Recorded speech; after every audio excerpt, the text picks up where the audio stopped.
আজকে সকালবেলা ঘুম থেকে উঠে কত বড় একটা ঝামেলায় পড়তে হলো। সারা দিনটাই আজকে কেন জানি এরকম এলোমেলো গেল।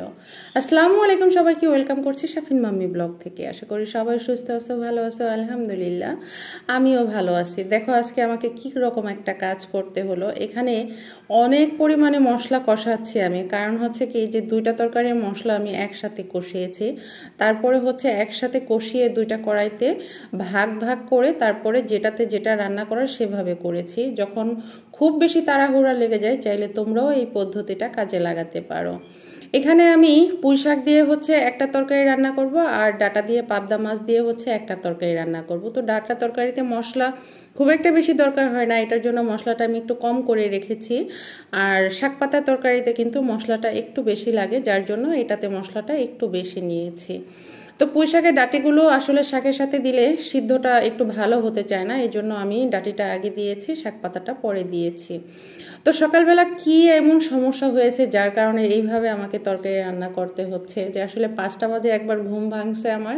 তো ভাবছি আর একটু ঘুমাই, একটু পরে উঠি। তো একটু পরে উঠতে যাওয়া হচ্ছে 6টা বেজে গেছে, আমি একটুও বসতে পারিনি। তো 6টা বাজে উঠে এখন আমি কোন দিকে কি করব আমি কোনো রকম দিশা পাচ্ছি না। তখন হুট করে মাথায় আসলো যে দুইটা তরকারির জন্য আলাদা আলাদা সময় নষ্ট না করে একসাথে আমি মশলাটা কষিয়ে আলাদা করে নিই, তাতে করে কিছুটা সময় বাঁচবে। কারণ হচ্ছে একদিকে আমাকে রান্না করতে হবে, খাবার গুছাতে হবে, তারপরে হচ্ছে নিজে ফ্রেশ হতে হবে, ঘরের আরও অন্য অন্য অনেক কাজকর্ম থাকে, সব কিছু সেরে আমাকে বের হতে হবে। এখন এই পাবদা মাছটার জন্য ঝোল দিয়ে একটু শাক বাটা দিয়ে মাছ দিয়ে এটা ঢাকা দিয়ে দিলাম। আর এদিকে কিন্তু পাবদা মাছের তরকারিটা একদম হয়ে গিয়েছে বললেই চলে। আর জানি না ডাটা দিয়ে এভাবে কে কে পাবদা মাছ খাও, কিন্তু আমার কাছে কিন্তু যেই দিন রান্নাটা করেছি, গতকালকের ভিডিও ছিল এটা, আলহামদুলিল্লাহ খেতে খুব ভালো লেগেছিল। এইদিকে হচ্ছে তরকারি নামিয়ে ভাত আর চা বসিয়ে দিয়েছি। তো সব কিছু রেডি করে আলহামদুলিল্লাহ আমি বেরিয়ে গিয়েছি স্কুলের উদ্দেশ্যে।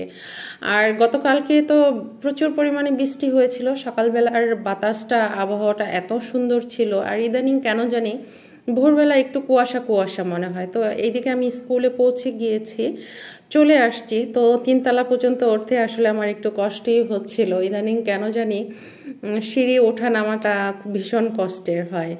তো যাই হোক, আজকে স্কুল শেষে আমার একটা দাওয়াত ছিল, আর দাওয়াতটা ছিল আমার নানু বাড়িতে। আসলে নানু বাড়িতে এত এত স্মৃতি আছে, এত কিছু আছে, সেটা আসলে বলে শেষ করা যাবে না। তবে নানু বাড়ির পরিবেশটা আর সে আগের মতো লাগে না, আগের কোনো জিনিসই খুঁজে পাই না, আগের কোনো ঘর দরজা নেই, এখন সব কিছু নতুন করে সব কিছু অন্যরকম, ভালো লাগে না আসলে। তো যাই হোক, এটা হচ্ছে আমরুচ পেরে নিলাম। আর এইদিকে রাতের বেলা রুটি বানাতে এসে আরেক কাণ্ড হয়েছে। দেখো কি যেন একটা ঘরের ভিতরে ঢুকেছে, আমি তো ভীষণ পরিমাণ ভয় পেয়েছি। তারপর লাঠি টাঠি নিয়ে সবাই মিলে সেটাকে মেরেছে। আর এই দিক থেকে বেশ অনেকগুলো রুটি বানিয়ে নিলাম। তো অনেক দিনের জন্য, কয়েকদিনের জন্য একটু শান্তি পাবো। তো আজকে এ পর্যন্তই।